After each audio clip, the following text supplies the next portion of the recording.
Hello and welcome to this in the dark, but it's about to change. I'm going to time on Taste Challenge. I have two Kentucky blended whiskeys. They're 8 proof and they don't have a website listing for either one. Oh, let me clean this one off. Got a little smudge on the neck, on the shoulder.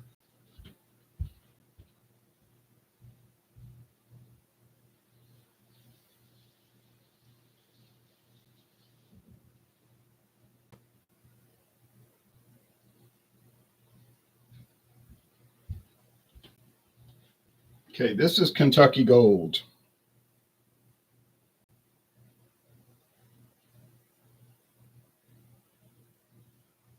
And I've found this in two different formats. I found a half-size bottle in Baton Rouge one time, and it was the same format as this. Then I found half-size plastic bottle, because both times it was half-size plastic, in Metairie, Louisiana, and it was a different format. It was a DSS, Distilled Spirit Specialty Kentucky Gold, blended whiskey with natural flavors and caramel color, with no age statement, because allowed to have age statements on a DSS. So I said, well, I guess they've changed it, but now I see that they're making them concurrently, because this is a new bottle. See, it's fresh, and I bought this at Star in Kenner, Louisiana. I was kind of shocked by this. It was only $6.99. It's from Quality Control Distilling Company, and that's an alias name. Some of y'all know who really makes it, but I said, okay. Now here is Beam's 8-star Kentucky whiskey, a blend. Introduced, okay, Kentucky Gold was introduced in 1956 by an independent company called Sina, S-I-N, something like that, S-I-N-A. Then it got bought, well, their trademark just expired in 92, and then it got picked up by Heaven Hill. They probably just noticed that the trademark was abandoned, and they picked it up and started making it. So I don't mean Heaven Hill. What did I say? Gave it away, right? Quality Control Distilling Company. This is Beam's 8-star from Kentucky Springs Distilling Company, Frankfort and Clermont, Kentucky, or Clermont and Frankfort, Kentucky. But we can see, obviously, who makes it. Anyway, 80% grain neutral spirits on this one, 20% straight whiskey, aged 3 years, 75% grain neutral spirits, 25% straight whiskey, no age statement, so at least 4 years. So I'm figuring Jim Beam blended in with it. Maybe Jim Beam's that didn't come out quite right. This is a 2014 bottle. If you get the new bottles, they're saying 80-20 blend ratio, age 2 years. So it has been, if you want to say downgraded, I guess that would be a proper term. But because I know where to find, not in my town, but I know where to find this bottle, these bottles fresh in the handles and the 750s. I don't know about the liter, but I found this liter bottle, like I said, 2014 bottle at Star in Gretna, Louisiana, and the guy didn't have a tag on it, and he said, I'll sell it for $9. And I said, that's cool. So I bought it. So I bought both of these at Star, but at different locations: Kenner, Louisiana, Gretna, Louisiana, both in Jefferson Parish. We don't have counties, we have parishes. It's basically the same thing. Okay, basically, not oh. I forgot the port. It's just that the parishes in Louisiana were based on church parishes, because there was no separation of church and state under the rule of France and then Spain. So like if you go to St. Charles Parish, there will be St. Charles Borromeo Church. St. James Parish, St. James Church. St. John the Baptist Parish, St. John the Baptist Parish Church. Assumption Parish, Assumption Church. Ascension Parish, Ascension Church. And that's typical.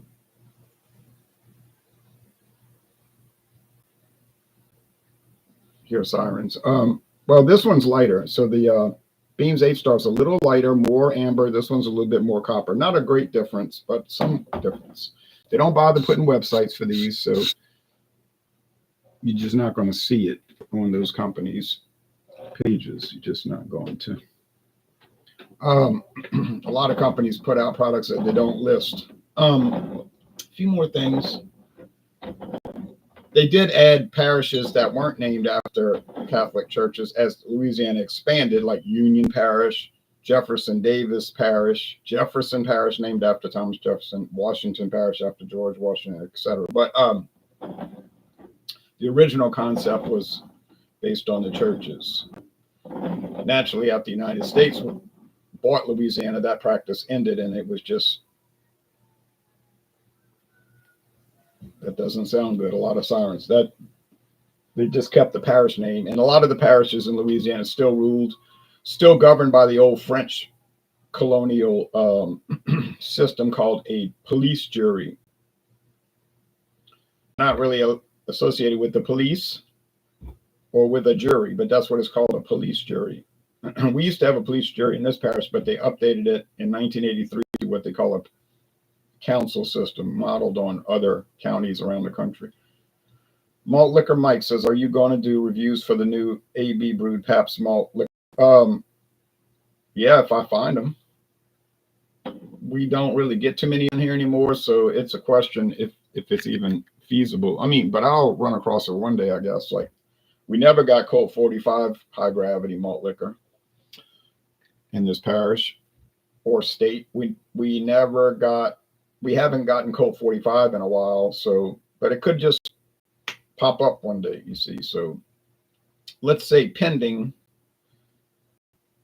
considering if I ever find them. All right. And I still got people on Alcohol Eggs on Facebook telling me, I haven't found the Anheuser-Busch brewed Pabst. All they got is City Brewing, La Crosse, Wisconsin, or whatever. I said, look, they may only send it to certain states.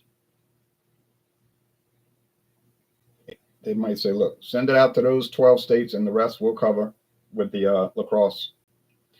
I'm going to check Schlitz next time I see it come in fresh and see where it's made, because the last ones I found, the last couple of years, it's all been La Crosse, Wisconsin. All right. And I wasn't thrilled with it.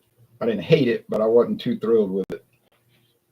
But anyway, can't do what, you can't worry about it, I guess. All right. Smells like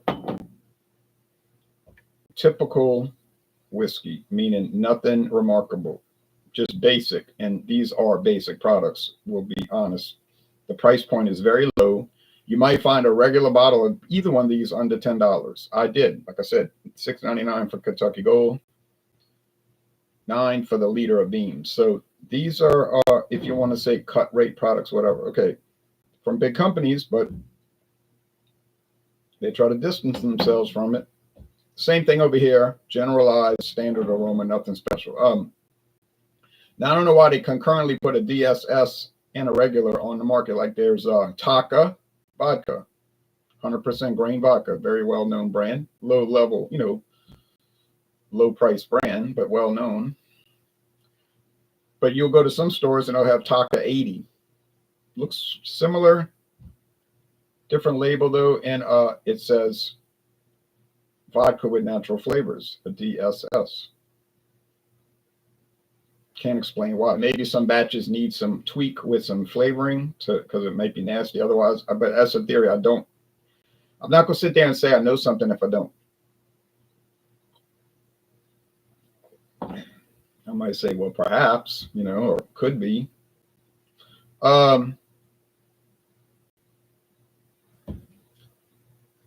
This tastes very regular. Just regular. Like I said earlier, basic whiskey.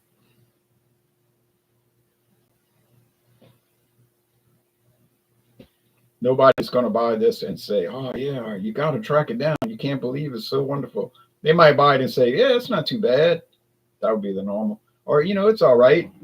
I mixed it with some Tropicana orange juice or something, make some kind of little concoction. That's it. You don't see video reviews for these products except for my channel, and people sometimes mock me on that, but that's all right. I don't care. But they'll say, "Why are you reviewing that kind of stuff?"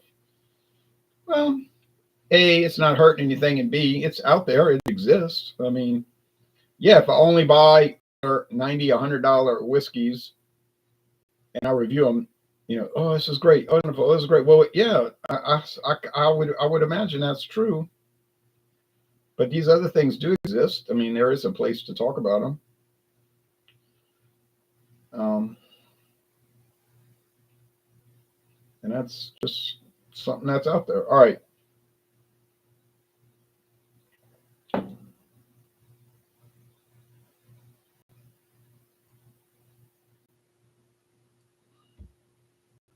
Little oak, honey, sweet corn, no char barrel. Same thing over here, little honey, oak, sweet corn. Now, one is 75. Well, let's go the other way. One is 25% straight whiskey. The other one is 20%. One is aged at least 4 years. One is aged exactly 3 years, or maybe 3 years and a day. But is that making a big difference here? I'm not noticing that. Now, when I tried Kentucky Gold years ago, I was not pleased with the flavor. And I said, if this is the gold, I'd hate to see the silver or the bronze. But,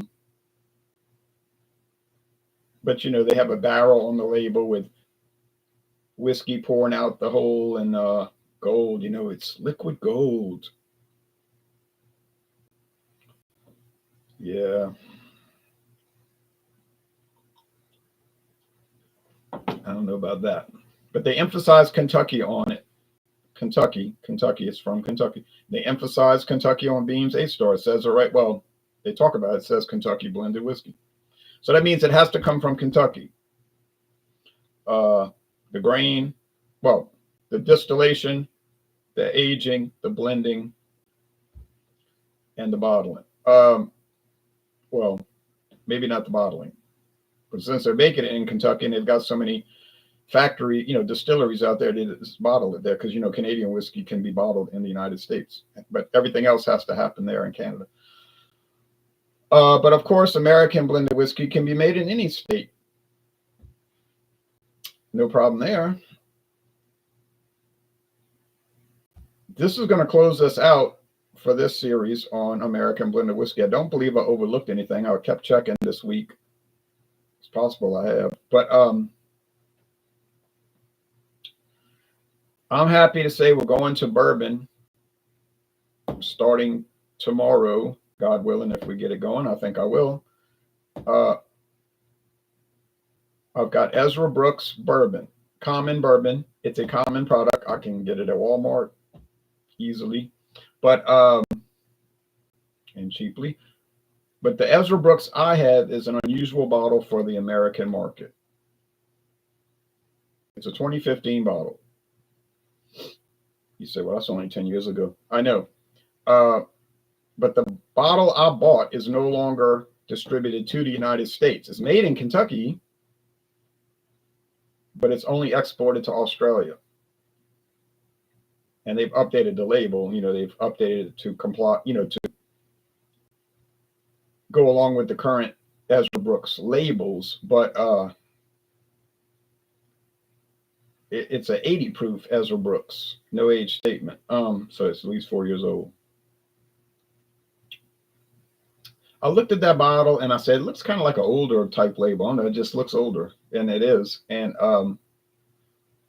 so I started doing research on it. Couldn't find it on their website. I said, well, that's weird. They only show a 99 proof. And it turns out that they went from 80 proof to 90. And they went from 90 to 99 now. The lowest Ezra Brooks you can get in the United States today is the 99. They did the opposite of all the other liquor companies. Most of your liquor companies have dropped the ABV, the proof. Like Jack Daniels used to be 90 until 1987, and it dropped to 86. And then in 2003, it dropped to 80, where it's been for 22 years. It doesn't seem to have hurt the popularity. But and they put out some specialty Jack Daniels that are 90 proof still, but they're not the regular. But this company, Ezra Brooks, I'm talking about tomorrow, they went the opposite way. Up within the last 10 years, and then up again in the last 2 years. So kind of bucking the trend. Now, do I find anything bad about these two products? No. I'm happy to say, because that, like I said, that Kentucky Gold from years ago was kind of nasty, but it's fine. Is it remarkable? Well, it is remarkable in the sense that it's very inexpensive and it doesn't taste nasty. Same thing with Beams 8-Star. Nothing special, but nothing bad. Just kind of ho-hum. Well, that's okay. I pay a ho-hum price, then I get a ho-hum product. I don't complain. You know, I've been fussing about paying top grade prices for beers, especially, and they come out in a B. A B. You mean big deal? It's a B. It's a good beer. I mean, you can find a good beer with no effort, but it'd be way cheap. You know, less than $1 a can. I'm paying over here $4.99 a can for some of these products. A pint can, okay, and sometimes just a 12 ounce. And I'm like, well, there's nothing here. It's like a B. It's on par with Miller High Life. And then I'm aggravated. And I think a lot of people got that attitude.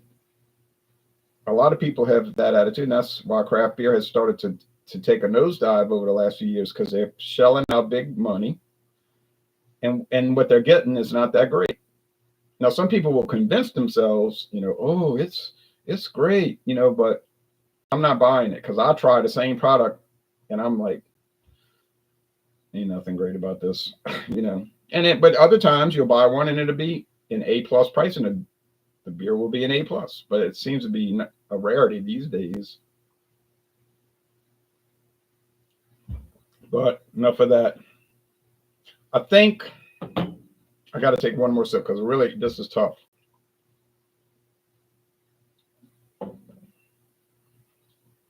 I think this is the Beams 8-Star because of a little more oak, but it's tough. It is, but I got it right. But look, if you got to go through all of that just to taste the difference, that means there isn't really any difference. So you may as well just get the cheapest one. Is exactly what I would do. So, laissez les bon temps relay. Thanks for watching this taste challenge, and then it's on to bourbon. See y'all later. Bye bye, everybody. Have a good Saturday.